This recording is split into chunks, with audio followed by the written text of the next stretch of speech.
Někdy mám pocit, jako by celý život běžel v určitých etapách a mezi nimi se člověk může zaseknout. Vzpomínám si, jaké to bylo po škole. Skončila ta vymezená šablona, kdy člověk přesně věděl, co má dělat. A najednou se musí rozhodnout sám, kam směřovat, jakou práci si hledat a jestli to, co jsme vystudovali, vlastně chceme dělat. Někomu se tohle stane až v prvních letech zaměstnání, když tak rychle vyletí nahoru, že najednou už není kam dál. Veškerá motivace se jakoby vytratí. Měl jsem kolem 30 období, kdy jsem si říkal, jestli můj obor dává smysl, jestli mě naplňuje a jestli se na té pozici nezačnu nudit. Někdo to má třeba spojené i s návratem z mateřské nebo rodičovské, kdy se musí rozhodnout, jestli pokračovat ve staré práci, nebo začít něco úplně jiného. A pak se lidé často zamýšlejí kolem 40, 50. Uvědomí si, že už je půlka aktivního života za nimi a jestli není čas dělat věci konečně tak, jak opravdu chtějí. Nejvíc to ale podle mě poznáš, když ti dojde, že nemáš radost z ničeho, co děláš, jako bys jen přežíval. Dost často se to pojí se sebevzděláváním nebo nějakou formou kurzu, aby se člověk zase cítil, že roste. Nejdřív je fajn říct si, co tě vlastně motivuje.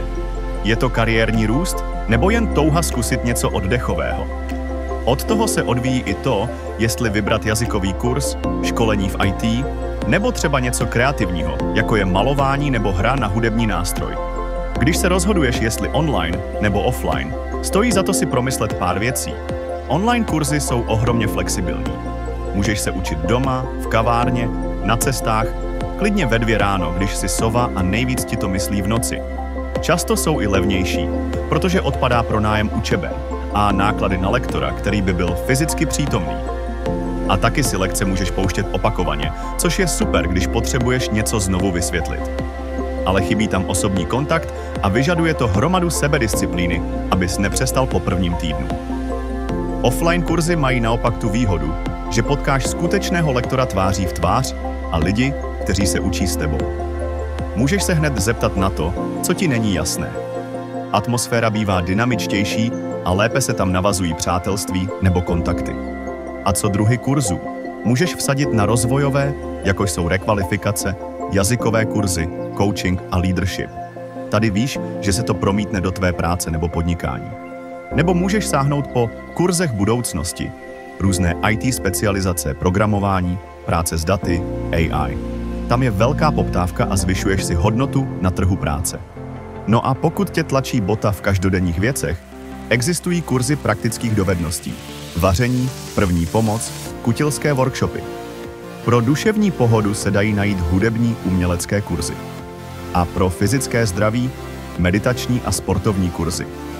Rozhodující je asi odpovědět si na otázku, proč to dělám? Kolik tomu můžu věnovat času a peněz?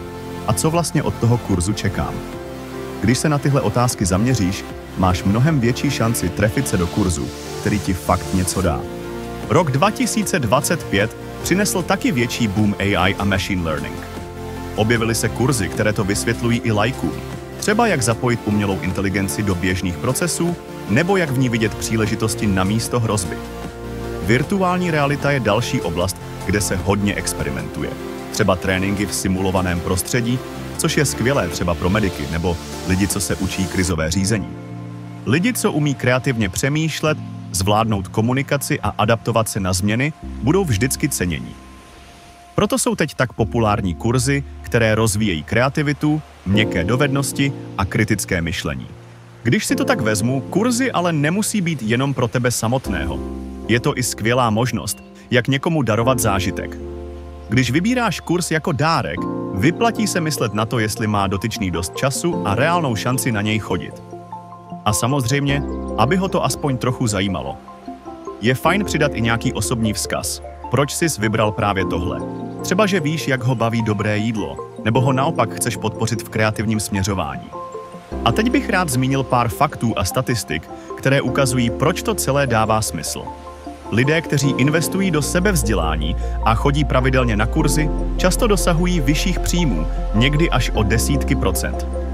Online kurzy zaznamenávají obrovský nárůst. Odhad je, že ročně je vyzkouší víc než polovina dospělých v produktivním věku. Průzkumy ukazují, že celoživotní učení pomáhá mozku udržet se v kondici a může snižovat riziko neurodegenerativních onemocnění. Mikroučení, tedy krátké lekce 5 až 15 minut, se ukázalo jako extrémně efektivní. Lidé si z nich pamatují víc než z dlouhých přednášek. Kurzy zaměřené na jógu a mindfulness jsou na vzestupu a pomáhají zvládat stres a vyhoření. Zhruba 60% lidí by radši dostalo zážitek nebo kurz místo klasického hmotného dárku. Kurzy jsou jedním z nejlepších způsobů, jak do života dostat nový impuls, ať už po profesní nebo osobní stránce. V dnešním světě, který se pořád zrychluje, je důležité mít přehled a učit se nové věci, abychom se dokázali přizpůsobit a zároveň si z toho sami něco vzali. Můžeš potkat nové lidi, objevit v sobě netušené vlohy a klidně se i výrazně posunout v práci. Jestli nevíš, kudy začít, mrkni na Stips, kde najdeš širokou nabídku kurzů od různých partnerů. Může to být přesně ta inspirace, kterou potřebuješ k restartu nebo nasměrování do nové sféry. Navíc, pokud scháníš netradiční dárek, darovat kurz je geniální způsob, jak potěšit a zároveň obohatit něčí život. Hodně štěstí, radosti z učení a ať tě to posouvá tím správným směrem.